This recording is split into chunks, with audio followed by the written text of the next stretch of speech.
या solid waste management 2016 चे जे रूल आहे म्हणजेच घनकचरा व्यवस्थापन नियम 2016 या अंतर्गत ज्या व्याख्या ज्या डेफिनेशन्स दिल्या आहे त्या अतिशय महत्त्वाच्या आहे आणि महत्त्वाच्या याच्यासाठी आहे मित्रांनो कारण यामध्ये 100% एक किंवा दोन डेफिनेशनवर प्रश्न विचारतील. मी तुम्हाला सांगतोय कदाचित जे काही आपण महाराष्ट्र सिव्हिल सर्व्हिसचे दोन्ही ऍक्ट बघितले त्याच्यावर एकदाचा प्रश्न येणार नाही डेफिनेशनवर, पण इथे 100% तुम्हाला एक प्रश्न किंवा दोन प्रश्न डेफिनेशनवर बघायला मिळतील. म्हणून या डेफिनेशन्स व्यवस्थित समजून घ्या, या डेफिनेशनवर व्यवस्थित फोकस करा आणि मी काय सांगतो प्रत्येक गोष्ट न गोष्ट लिहून ठेवा किंवा व्यवस्थित तयार असू द्या.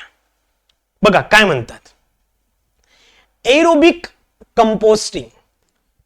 Aerobic composting. आता एरोबिक आणि एनएरोबिक हे काय असतं?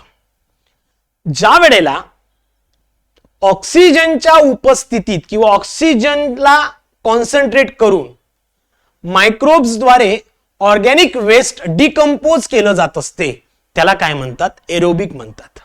म्हणजे तुम्हाला माहित असेल की जसं की ओपन विंडो किंवा उघड्यावर ज्या वेळेला कचऱ्याचं संकलन केलं जातं आणि ऑब्विसली हे उघड्यावर आहे म्हणजे ऑक्सिजन इथे उपस्थित आहे, प्रेझेंट आहे, तर त्या अंतर्गत होणार जे काही ऑर्गॅनिक वेस्ट आहे त्याचं जे काही डिकम्पोजिशन होत असेल, जे काही त्याचं विघटन होत असेल त्याला काय म्हणतात? एरोबिक. आणि जिथे ऑक्सिजन प्रेझेंट नाही त्याला काय म्हणतात? एनारोबिक. एनारोबिक म्हणजे कोणता? एक्झाम्पल जर द्यायचं झालं तर जो काही बायोगॅस प्लांट असतो, बरोबर आहे ना, बायोगॅस प्लांट असतो त्यामध्ये कुठेही तुम्हाला ऑक्सिजन प्रेझेंट नसतं. लक्षात आलं? जो बायोगॅस प्लांट आहे त्या प्लांट मध्ये कुठेही ऑक्सिजन प्रेझेंट नसते. त्यामुळे तशा पद्धतीच्या प्रोसेसला काय म्हणतात? एनएरोबिक डायजेशन, एनएरोबिक पचनक्रिया. ऑक्सिजन शिवाय सूक्ष्मजीवांद्वारे सेंद्रिय खताची नियंत्रित विघटन आणि ऑक्सिजनच्या उपस्थितीत सूक्ष्मजीवांद्वारे सेंद्रिय कचऱ्याचे नियंत्रित विघटन याला काय म्हणतात? एरोबिक आणि एनएरोबिक. लक्षात ठेवायचं आहे. With oxygen aerobic, without oxygen anaerobic. जर का तुम्हाला याचं एक्झाम्पल द्यायचं झालं तर एनएरोबिकचं एक्झाम्पल काय? बायोगॅस प्लांट आहे. लक्षात आलं? जर का उद्या आलं की एनएरोबिक खालीलपैकी कोणता आहे तर बायोगॅस प्लांट हा एनएरोबिक मध्ये येतो. आणि जे काही ओपनली शेतात म्हणा किंवा कुठे उघड्यावर ज्या ठिकाणी अशा पद्धतीने कचऱ्याचं विघटन केलं जातं त्याला कंट्रोल केलं जातं त्याला काय म्हणतो आपण? एनएरोबिक कंपोस्टिंग म्हणतो किंवा ऑक्सिजनच्या प्रेझेंट मध्ये होणाऱ्या प्रोसेसला आपण काय बोलतो? एरोबिक प्रोसेस बोलतो. लक्षात राहील. यानंतर नेक्स्ट डेफिनेशन आहे ऑथरायझेशन, प्राधिकरण. ऑथरायझेशनलाच काय म्हणतो आपण? प्राधिकरण म्हणतो. ऑथरायझेशन म्हणजे काय? State pollution control board. काय बोललोय मी? स्टेट कंट्रोल पोल्युशन बोर्ड किंवा state pollution control board, SPCB, किंवा पोल्युशन कंट्रोल कमिटी. लक्षात आलं? PCC म्हणजे आपली PCC नाही, पिलर्स कोचिंग क्लासेस नाही बरं. PCC म्हणजे पोल्युशन कंट्रोल कमिटी कडून जी काही ऑफिशियल परमिशन दिली जात असते. म्हणजेच काय? कोणत्याही वेस्टला प्रोसेस करण्यासाठी, त्याला ऑपरेट करण्यासाठी एक लीगल परमिशन हवी असते. ती लीगल परमिशन तुम्हाला स्टेट पोल्युशन कंट्रोल बोर्ड कडनं घ्यावं लागेल, नाही तर पोल्युशन कंट्रोल कमिटी कडनं घ्यावं लागेल. आणि त्याकडनं जी प्रोसिजर किंवा त्याकडनं जी परमिशन मिळते किंवा ज्यांच्याकडे ती परमिशन मागावी लागते त्याला कोण म्हणतात? प्राधिकरण म्हणतात किंवा मग ऑथरायझेशन म्हणतात. लक्षात आलं का? याचा अर्थ असा आहे की एन्व्हायरमेंटचं कॉम्प्लायन्सेस साठी जी काही रेग्युलेटरी अप्रुव्हल लागतं ते कोणाकडून घ्यावं लागतं, एसपीसीबी कडून घ्यावं लागते किंवा पीसीसी कडून घ्यावं लागते. हे जे काही रेग्युलेटरी अप्रुव्हल आपण घेतो यालाच काय म्हणतात, ऑथरायझेशन किंवा प्राधिकरण. आणि हे सर्व प्रोसेससाठी तुम्हाला तशा पद्धतीची संमती हवी असते आणि अधिकृत संमती किंवा परवानगीच्या नंतरच तुम्ही त्याची विल्हेवाट करू शकता. आणि ती विल्हेवाट करण्यासाठी जी परमिशन मिळते ती एसपीसीबी आणि पीसीसी कडून मिळते, त्यालाच आपण ऑथरायझेशन किंवा प्राधिकरण असं म्हणत असतो. लक्षात राहील. यासोबत नेक्स्ट आहे मित्रांनो बायोडिग्रेडेबल वेस्ट, जैव विघटनशील कचरा. बायोडिग्रेडेबल वेस्ट किंवा जैव विघटनशील कचरा. लक्षात राहील. हा आता दोन कंडिशन आहे, एक आहे बायोडिग्रेडेबल आणि एक आहे नॉन बायोडिग्रेडेबल. आता बायोडिग्रेडेबल म्हणजे काय, जो काही ऑर्गॅनिक वेस्ट असतो बघा, जो काही ऑर्गॅनिक वेस्ट असतो जो micro organism through naturally degrade होत असतो, micro organism through natural process मध्ये डिग्रेड होतो, त्याला काय म्हणतो आपण, बायोडिग्रेडेबल किंवा जैव विघटनशील कचरा. याचं एक्झाम्पल द्यायचं झालं तर जे आपल्या घरी अन्न वाया जातं, फूड वेस्ट, ते सुद्धा जैव विघटनशील मध्ये येतं किंवा बायोडिग्रेडेबल मध्ये येतं, जे की स्वतः मायक्रो ऑर्गॅनिझम थ्रू ते डिग्रेड होतं किंवा संपून जातं, कुजून जातं. बरोबर आहे. किंवा जे काही व्हेजिटेबल पील्स असतील किंवा जे काही व्हेजिटेबल्स असतात जे आपण उघड्यावर फेकतो, टाकतो, हे सुद्धा micro organism through automatically natural process through संपून जातात, डिग्रेड होतात, कुजून जात असतात. याला काय बोलतो, बायोडिग्रेडेबल. आता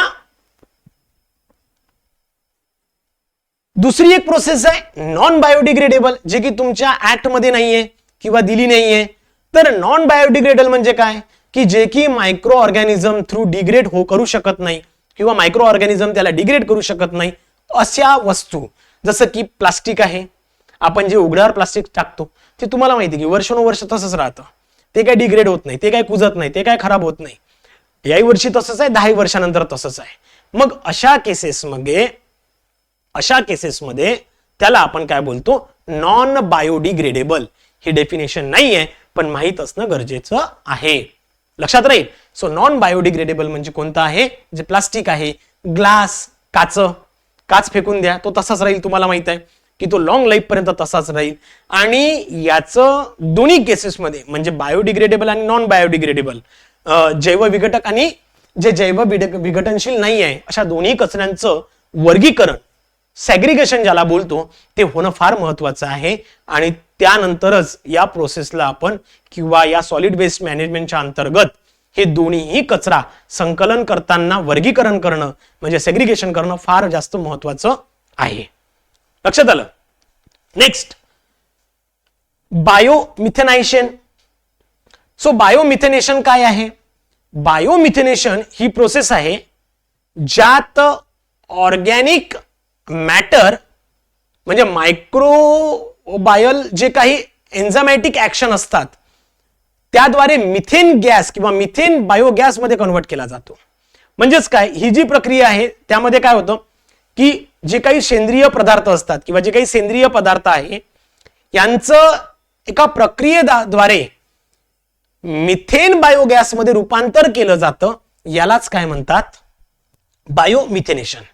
हे प्रोसेस तुम्हाला कुठं बघायला मिळते रे, हे कुठं बघायला मिळते, तर जे काही मोठमोठे हॉटेल्स आहे, जे मोठे टेम्पल्स असतील किंवा जिथे खूप जास्त प्रमाणात असा वेस्ट निघतो तिथे तुम्हाला हे बायोमिथेनेशन प्लांट वापरले जातात किंवा त्यांना वापरावे लागतात.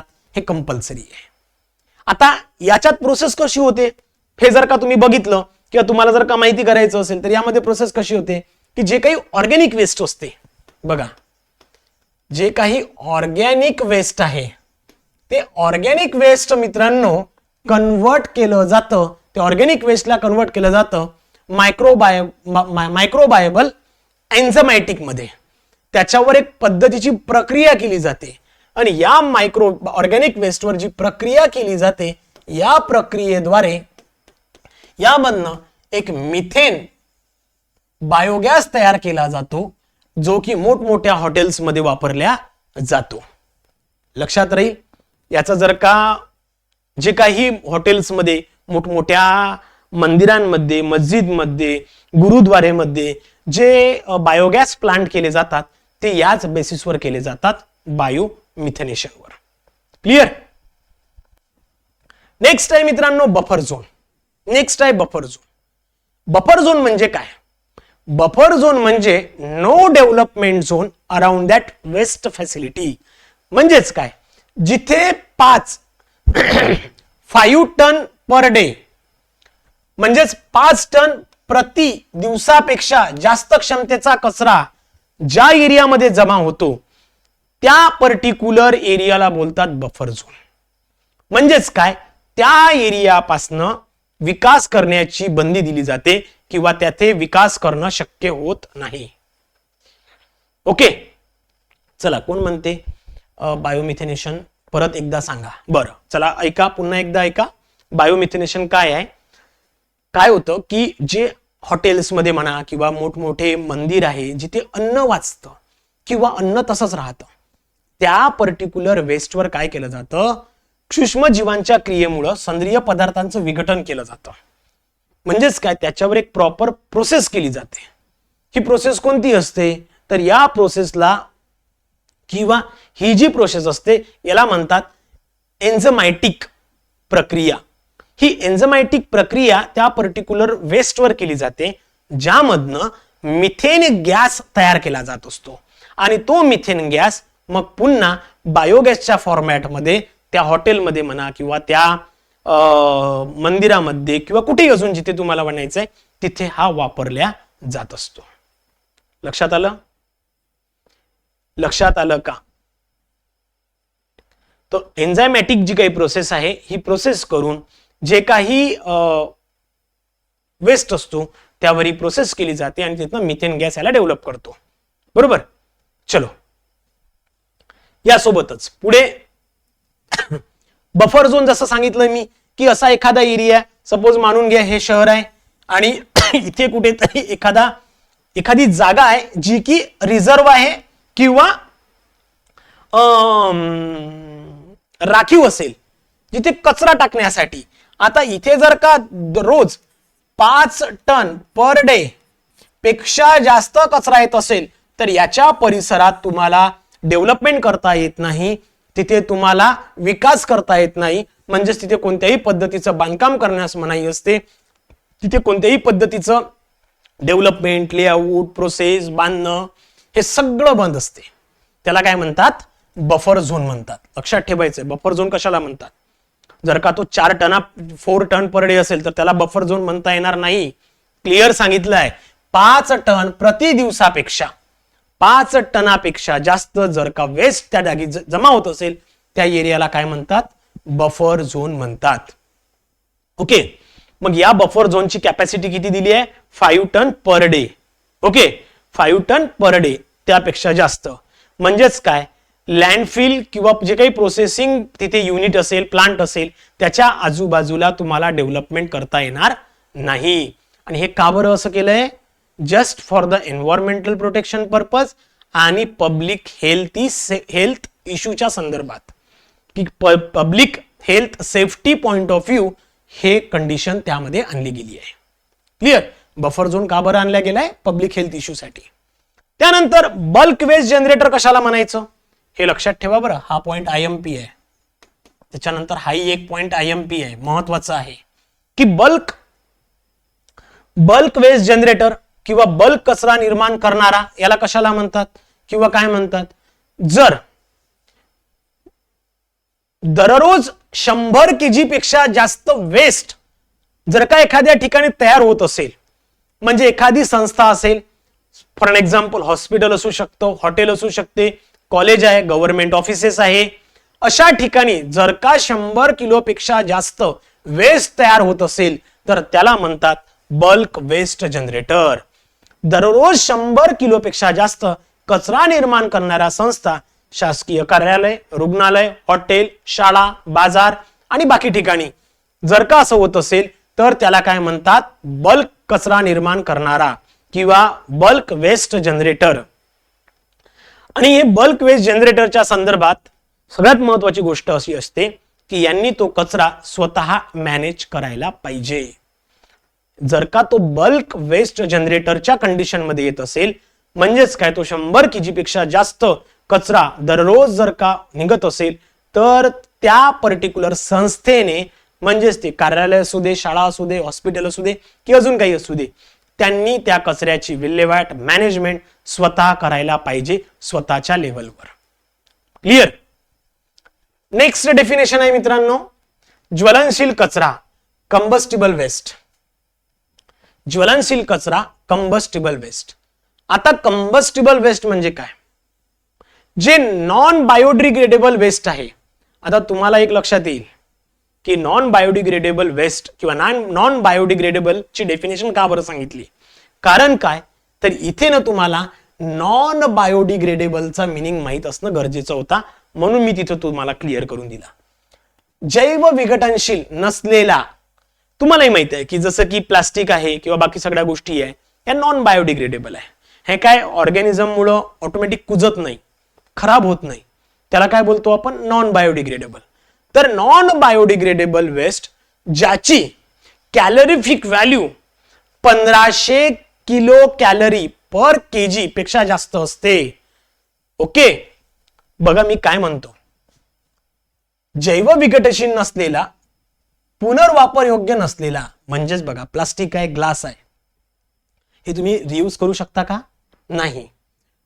ओके, आणि ज्याची कॅलरीफिक व्हॅल्यू ही 1500 किलो कॅलरी पर किलो पेक्षा जास्त असेल, त्याला काय केलं जातं, त्याला त्या वेस्टला कन्वर्ट केलं जातं RDF मध्ये. कशात कन्वर्ट केलं जातं, लक्षात ठेवायचंय, RDF मध्ये. आता RDF म्हणजे काय रे, रिफ्यूज डिराइव्ड फ्युएल. काय होतं, लिहून ठेवा, रिफ्यूज डिराइव्ड फ्युएल. ओके, याला बोलतात RDF. आता RDF मध्ये काय केलं जातं की अशा पर्टिक्युलर जे काही नॉन बायोडिग्रेडेबल जे वेस्ट आहे, ज्याचं पुनर्वापर होऊ शकत नाही किंवा पुनर्वापरा योग्य नाही, आणि ज्याची किंवा ज्याची कॅलरीफिक व्हॅल्यू ही 1500 किलो कॅलरी पर केजी पेक्षा जास्त असते, तशांना काय केलं जातं, त्याला त्या वेस्टला पुन्हा कन्वर्ट केलं जातं रिफ्यूज डिराइव्ड फ्युएल मध्ये. आणि हे रिफ्यूज डिराइव्ड फ्युएल मित्रांनो मोठमोठ्या इंडस्ट्रियल फ्युएल साठी वापरल्या जात असतं. ज्या काही मोठमोठ्या इंडस्ट्रीज असतात त्यामध्ये अशा पद्धतीचं फ्युएल वापरल्या जातं, आणि हे फ्युएल त्या पर्टिक्युलर बायोडिग्रेडेबल, जे की जैव विघटनशील नसलेल्या कचऱ्यापासून बनवल्या जात असते. ओके, नेक्स्ट, को प्रोसेसिंग.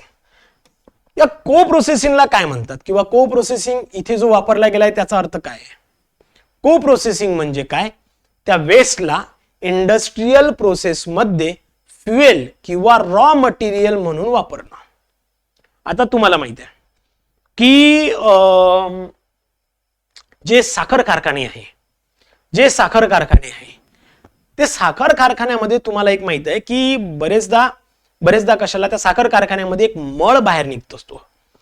उसाला ज्या वेळेला कन्वर्ट केलं जातं त्यावेळेला एक मळ बाहेर निघते, त्याला काय केलं जातं, त्याच्यापासून मोठमोठे पुठ्ठे बनवून किंवा क्यूब बनवून ते पुन्हा ज्या कोल्ड्रिंक कंपनी आहे त्या कोल्ड्रिंक्स बनवण्यासाठी जी काही आग केली जाते किंवा त्यासाठी ते पुन्हा वापरल्या जात असतं.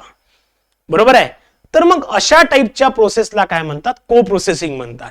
म्हणजे जे इंडस्ट्रियल वेस्ट आहे किंवा जे काही वेस्ट असेल त्याला इंडस्ट्रियल प्रोसेस मध्ये फ्युएल किंवा रॉ मटेरियल म्हणून वापरल्या जाते, त्याला काय म्हणतात, को प्रोसेसिंग म्हणतात. लक्षात आलं एक्झाम्पल. ओके, जो काही मळ वगैरे निघत असतो किंवा बगॅज ज्याला बोलतो आपण, जो बगॅज बाहेर निघत असतो, त्याला मराठीत शब्द मला आठवत नाहीये, पण जो बगॅज निघतो, तुम्हाला माहित असेल ना, आपण जेव्हा उसाचा रस प्यायला जातो, तो रस पिण्याआधी किंवा तो जो काही आपण ज्यूस घेतो, तो ती मड जेव्हा ती किंवा तो ऊस ज्या वेळेला त्या मशीनमध्ये टाकतो आणि शेवटचा जो ऍट द एंड जो काही पार्ट उरतो त्याला आपण काय बोलतो, मराठीत काय म्हणतात त्याला रे, पटकन सांगा. इंग्लिशमध्ये त्याला बगॅज म्हणतात, बरोबर आहे. तो जो काही बगॅज उरतो त्याला पुन्हा रियूज केला जाऊ शकतो आणि तो मोठमोठ्या कंपनीमध्ये त्याला पुन्हा काय केलं जातं, त्यापासून रॉ मटेरियल बनवतात किंवा त्याला त्याच्यापासून फ्युएल बनवलं जातं, बरोबर आहे. इथेनॉलची पण प्रोसेस केली जाते. चोथा, बरोबर आहे, चोथा म्हणतात. ओके, तो जो चोथा आहे त्याला पुन्हा वापरला जातं आणि मोठमोठ्या कंपनीमध्ये त्याचा वापर सुद्धा होतो. लक्षात आलं. आणि याच्यापासून नॅचरल फ्युएल रिप्लेस करून हे काम केलं जात असते आणि ही कोणती इंडस्ट्रियल प्रोसेस आहे. त्यानंतर मित्रांनो नेक्स्ट आहे डिसेंट्रलाइज प्रोसेसिंग, विकेंद्रित प्रक्रिया. आता याला काय म्हणतात डिसेंट्रलाइज प्रोसेसिंगला, की जो वेस्ट सोर्स जवळ जे काही प्रोसेस फॅसिलिटी प्रोव्हाइड केली जाते, म्हणजेच काय, जिथे वेस्ट निघालं तिथेच त्याच्यावर प्रोसेसिंग करणं, इकडे कचरा निघाला तिथेच त्याची विल्हेवाट लावणं, त्याला काय म्हणतात डिसेंट्रलाइज प्रोसेसिंग. कचऱ्याच्या निर्मितीच्या ठिकाणीच प्रक्रिया सुविधा उभारणे, जिथे कचरा तयार होतो तिथेच त्याची विल्हेवाट लावून टाकायची, त्याला काय म्हणतात डिसेंट्रलाइज प्रोसेस, विकेंद्रित प्रक्रिया. लक्षात ठेवा, विकेंद्रित प्रक्रिया खालीलपैकी कोणती, तुम्हाला ऑप्शन येतील, कचऱ्याच्या ठिकाणी, डम्पिंग स्टेशनला किंवा अजून बाकी ठिकाणी तिथे प्रक्रिया. तर तुम्हाला माहित असायला पाहिजे जिथे कचरा तयार होतो त्याच ठिकाणी त्याची विल्हेवाट लावली जाते, त्यालाच काय म्हणतात विकेंद्रित प्रक्रिया, डिसेंट्रलाइज प्रोसेस. त्यानंतर आहे मित्रांनो विल्हेवाट म्हणजेच डिस्पोजल. डिस्पोजल, आता डिस्पोजल म्हणजे काय, की डिस्पोजल म्हणजे final safe disposal of residual waste. आता याला काय म्हणतात, प्रक्रिया केल्यानंतर आता एखादी प्रोसेस झाली त्याला रियूज करण्यासाठी, ती रियूज प्रोसेस झाल्यानंतरही जो उरलेला कचरा असतो त्याची विल्हेवाट लावणं त्यालाच काय म्हणतो डिस्पोजल म्हणतो किंवा विल्हेवाट म्हणतो. म्हणजे सॉलिड वेस्ट मॅनेजमेंट 2016च्या अंतर्गत काय सांगितलंय, विल्हेवाटचा अर्थ काय राहील, म्हणजे जो मुख्य कचरा आहे त्याला नाही, त्याला विल्हेवाट नाही म्हणू शकत. विल्हेवाटचा अर्थ असतो की प्रक्रिया झाल्यानंतर रही जो उरलेला कचरा असतो त्याच्यापासून जे अजून वेस्ट निघते, प्रोसेस होताना काय 100% प्रोसेस होणार आहे का, बिलकुल नाही. 100% प्रोसेस होताना पुन्हा कदाचित 20% वेस्ट निघू शकतो. या वेस्टला डिस्पोज करणं किंवा विल्हेवाट करणं हीच इथे बाजू मांडलेली आहे. चला लक्षात आलंय का.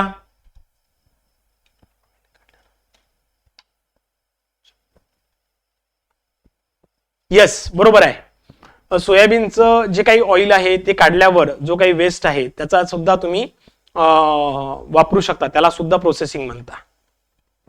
चला इथपर्यंत क्लिअर आहे का रे बाबांनो, पटापट सांगा फास्ट.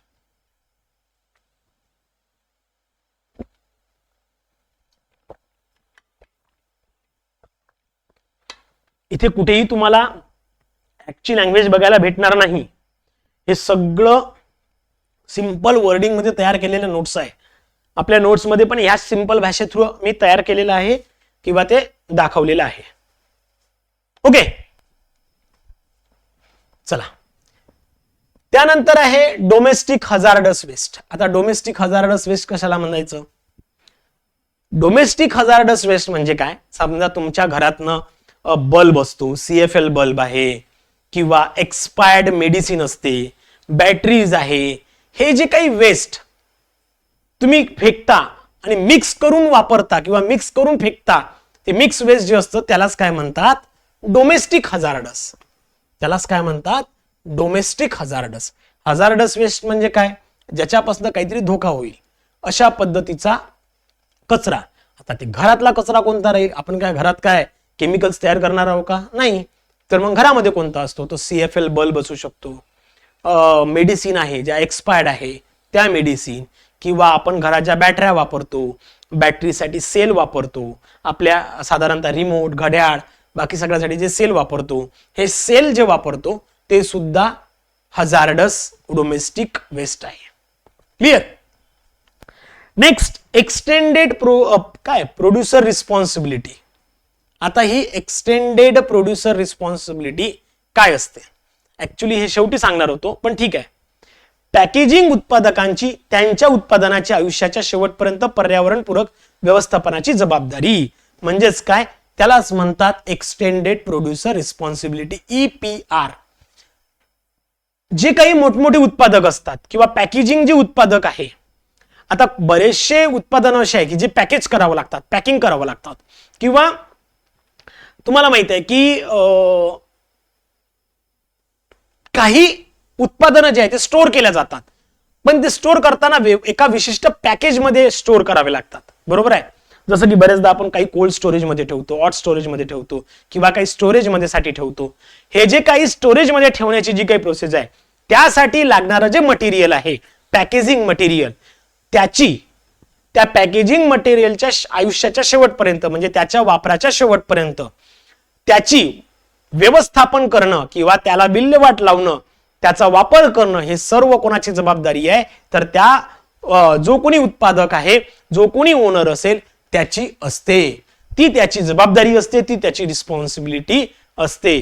म्हणजेच काय, त्यामध्ये येतं प्लास्टिक, टीन, ग्लास, ETC. तुम्हाला माहिती आहे बऱ्याचशा ठिकाणी आपल्याला प्लास्टिक बॅगेज वापरावं लागतात, काही ठिकाणी टीन वापरावं लागतं, ग्लास वापरावं लागतं काहीतरी स्टोअर करण्यासाठी.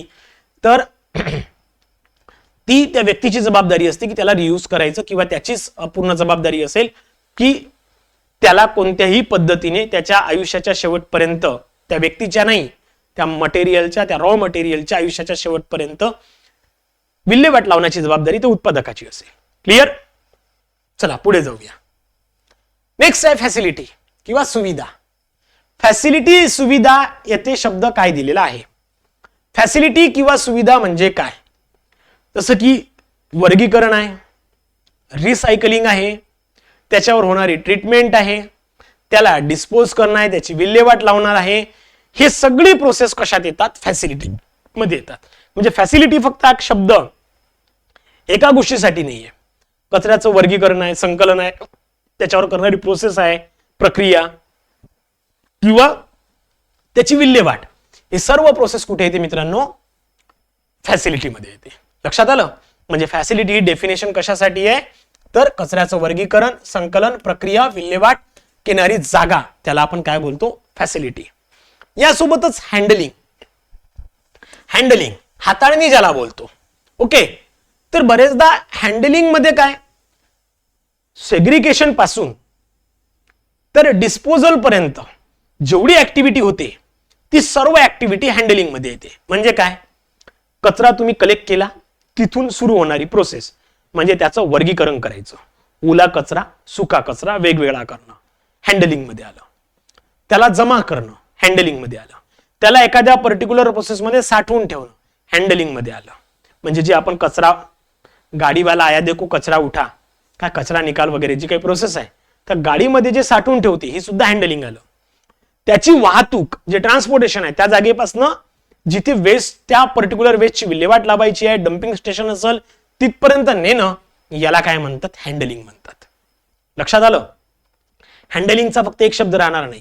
त्या पर्टिक्युलर कचऱ्याचं वर्गीकरण, सेग्रिगेशन, कलेक्शन, त्याचा स्टोरेज, त्याचं ट्रान्सपोर्टेशन आणि त्याच्यावर होणारी प्रोसेस, ह्या सर्व गोष्टीला काय म्हणतात?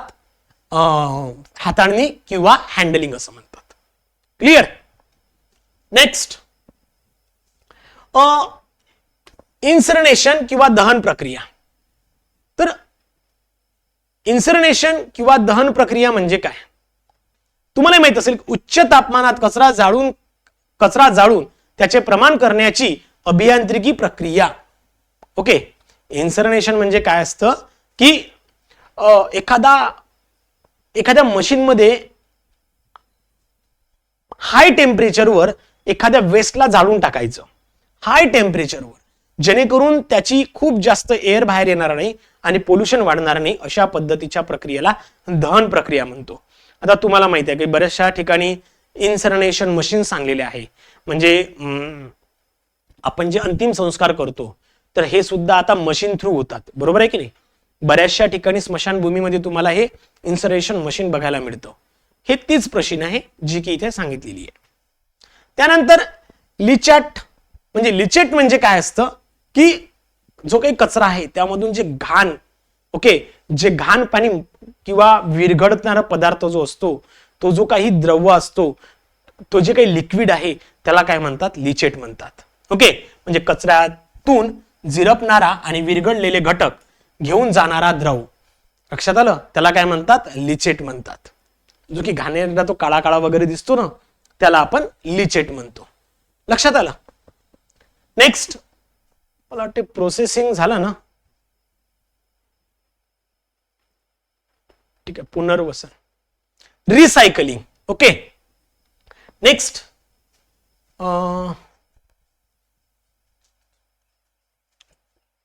प्रोसेसिंग झालं, ठीक आहे. प्रोसेसिंग आणि रिसायकलिंग पुन्हा एकदा बघून घ्या. प्रोसेसिंग म्हणजे काय? प्रोसेसिंग ही एक सायंटिफिक मेथड आहे ज्याचा वापर करून वेस्ट म्हणजे जो कचरा आहे त्याला रियूज किंवा ट्रान्सफॉर्म केला जात असतो. म्हणजेच काय, तो पुन्हा वापरण्यासाठी, ओके, त्याला पुन्हा वापरण्यासाठी आपण त्याला रियूज करण्यासाठी एक प्रोसेस केली जाते किंवा त्याला एका प्रोसेसमधून दुसऱ्या प्रोसेसमध्ये ट्रान्सफर केलं जाऊ शकतं. तुम्हाला माहिती आहे की पॉलिथिन जी आहे किंवा जी काही पन्नी असते किंवा जे अशा पद्धतीचे जे काही घटक आहेत जे की डिग्रेड होत नाही, ओके, तर मग अशा केसमध्ये काय केलं जातं की त्याला एका पर्टिक्युलर सायंटिफिक प्रोसेसमधनं एकतर त्याला रियूज करण्यासाठी पुन्हा तयार केलं जाईल किंवा त्याच्यावर काहीतरी प्रोसेस करून त्याला एका फॉर्म मधून दुसऱ्या फॉर्म मध्ये ट्रान्सफॉर्म केलं जाऊ शकतं. याला काय म्हणतात? प्रोसेसिंग म्हणतात. आणि रिसायकलिंग कशाला म्हणतात?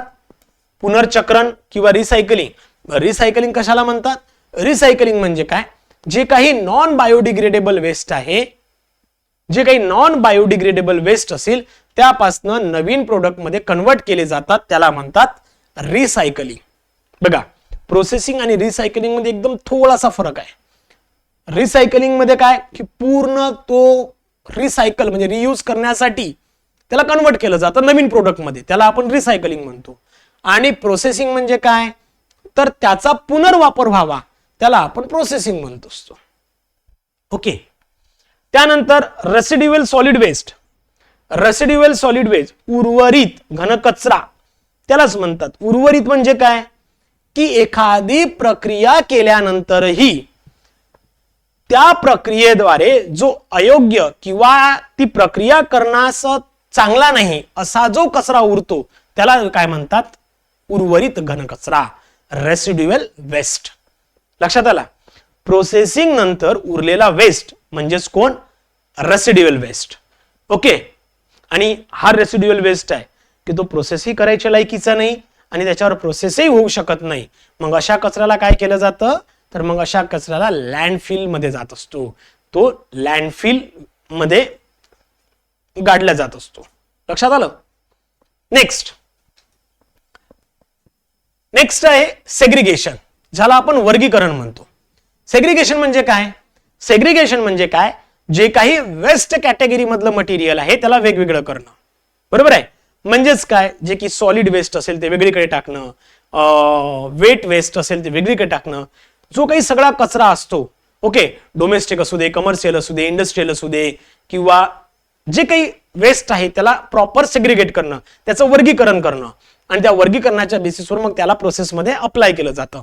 त्याला काय म्हणतो आपण? सेग्रिगेशन. आणि सॉलिड वेस्ट कशाला म्हणतात? सॉलिड वेस्ट जो आपण आत्ताही स्टडी करतोय. सॉलिड वेस्ट म्हणजे काय? डोमेस्टिक, कमर्शियल, इन्स्टिट्यूशनल किंवा मग रस्त्यावरचा जो काही कचरा आहे, म्हणजे घरामधनं जो कचरा निघतो, त्याच्यानंतर ज्या काही संस्था असतील, हॉस्पिटल, जे काही व्यावसायिक बिल्डिंग आहे तिथनं निघणारा, रस्त्यावरून झाडून काढणारा, हॉर्टिकल्चरचा म्हणजे जिथे बागायती वगैरे आहे, कृषीच्या संदर्भात आहे, इथला जो वेस्ट निघतो त्या वेस्टला सगळ्याला आपण काय बोलतोय? सॉलिड वेस्ट असं म्हणतो, घनकचरा असं म्हणतो. लक्षात आलं? यामध्ये सगळ्यात महत्वाची गोष्ट काय, सॉलिड वेस्ट मध्ये काय ऍड होत नाही हे लक्षात ठेवायचं. याच्यावर पण विचारू शकतो, इम्पॉर्टंट आहे. यामध्ये ई कचरा, बॅटरी आणि किरणोत्सर्गी कचरा, ओके, जो काही रेडिओ ऍक्टिव्ह वेस्ट असतो हॉस्पिटल मधला, तो रेडिओ ऍक्टिव्ह वेस्ट यामध्ये ऍड केला जात नाही. लक्षात घ्या, त्याला आपण सॉलिड वेस्ट म्हणू शकत नाही. म्हणजे जो इंडस्ट्रियल आहे, जो बायोमेडिकल वाला आहे, जो ई वेस्ट आहे, हा सॉलिड वेस्ट म्हणता येणार नाही. उद्या जर का विचारलं का खालीलपैकी कोणता सॉलिड वेस्ट मध्ये येत नाही, घनकचरामध्ये येत नाही, आणि त्यामध्ये जर का इंडस्ट्रीयल असेल किंवा एखादा बॅटरी वगैरे असेल तर ती सॉलिड वेस्ट मध्ये येत नाही, लक्षात ठेवायचं. ओके. त्यानंतर कचरा श्रेणीक्रम कसा असतो, वेस्ट हायरार्की कशी आहे ते त्यांनी विचारलंय. तर वेस्ट हायरार्की कशी असतं की सगळ्यात सुरुवातीला वेस्ट मॅनेजमेंट करण्याची जी काही प्रायोरिटी ऑर्डर आहे, कोणत्याही वेस्टला मॅनेजमेंट करण्याची जी काही प्रोसेस असते ती कशी असते, सगळ्यात सुरुवातीला प्रिव्हेन्शन असतं. सगळ्यात सुरुवातीला काय आहे, प्रिव्हेन्शन म्हणजे प्रतिबंध, कचरा होऊच द्यायचा नाही, ही सगळ्यात महत्वाची गोष्ट आहे. दुसरी प्रोसेस आहे मित्रांनो, प्रिव्हेन्शन नंतर रिडक्शन म्हणजे कमी करणे. होतही असेल तर तो कमी प्रमाणात व्हायला पाहिजे. कसा व्हायला पाहिजे, कमी प्रमाणात. आता तो होत असेल कमी प्रमाणात तरी त्याचा पुनर्वापर म्हणजे रियूज होणे खूप गरजेचं आहे. त्यानंतर रियूज झाल्यानंतर त्याला रिसायकलिंग करणं फार गरजेचं आहे. काय करायचं असते, रिसायकलिंग. रिसायकलिंग नंतर त्याला रिकव्हर करणं गरजेचं आहे म्हणजे रिकव्हरी. बरोबर आहे, म्हणजेच काय आलं, रिकव्हरी, पुनर्प्राप्ती. आणि त्यानंतर मग डिस्पोजल. त्यानंतर डिस्पोजल म्हणजेच काय, त्याला disposal being the last option. म्हणजेच काय, पुनर्प्राप्ती आणि शेवटी विल्हेवाट. त्याची सगळ्यात शेवटी जर काही होत असेल तर ती विल्हेवाट करणं आहे. त्याला आपण काय बोलतो, डिस्पोजल किंवा लँड फिलिंग किंवा लँडफिल बोलतो. लक्षात येईल. हा पॅटर्न लक्षात ठेवा. पहिला कोण आहे, prevention, reduction, reuse, recycling, recovery and disposal. He hierarchy pattern आहे. कोणत्याही कचऱ्याचं श्रेणीक्रम जर असेल तर तो असा असतो. आणि लास्ट आहे वर्मी कंपोस्टिंग. वर्मी कंपोस्टिंग म्हणजेच काय, जे काही गांडूळ खत तयार केलं जातं अर्थवर्म्स वापरून. म्हणजेच काय, गांडुळे वापरून जो काही कंपोस्टिंग तयार केलं जातं त्यालाच म्हणतात गांडूळ खत, त्यालाच म्हणतात वर्मी कंपोस्टिंग. गांडुळाच्या साहाय्याने जैविक घटनशील कचऱ्याचे कंपोस्ट मध्ये रूपांतर करणे. तुम्हालाही माहित आहे की गांडूळ खत तयार केलं जातं हे गांडुळाच्या मदतीनं किंवा त्याच्या साहाय्यानं तयार केलं जातं आणि त्यालाच म्हणतात वर्मी कंपोस्टिंग. लक्षात ठेवायचा शब्द, गांडूळ खत, वर्मी कंपोस्टिंग. कोणाच्या मदतीनं केलं जातं, वर्मीच्या म्हणजेच गांडुळाच्या मदतीनं. तशा पद्धतीने त्याला वापरून त्या गांडूळ खत तयार केलं जातं, त्याला म्हणतात वर्मी पोस्टिंग. चला पुढे चलो थांबूया मित्रांनो. टोटल ज्या डेफिनेशन आहे ह्या आपल्या ऍक्ट मध्ये 54 आय थिंक सो 54 आहे. त्यापैकी आपण काहीतरी 30 की 40 घेतलेले आहे ज्या की इम्पॉर्टंट आहे. सर्व डेफिनेशन्स आपल्या पूर्ण डेफिनेशन्स आपल्या नोट्स मध्ये आहे, नाही असं नाही. पूर्ण डेफिनेशन्स आपण आपल्या नोट्स मध्ये टाकलेल्या आहेत, पण सर्व डेफिनेशन्स आपण इथे घेतल्या नाही कारण त्या काय फार महत्वाच्या नाही. जेवढ्या डेफिनेशन्स मी इथे घेतल्या तेवढ्या करा. 100% क्वेश्चन याच्यातनच येईल. लक्षात आलं. आय होप सो तुम्हाला इथपर्यंत समजलं, क्लिअर आहे.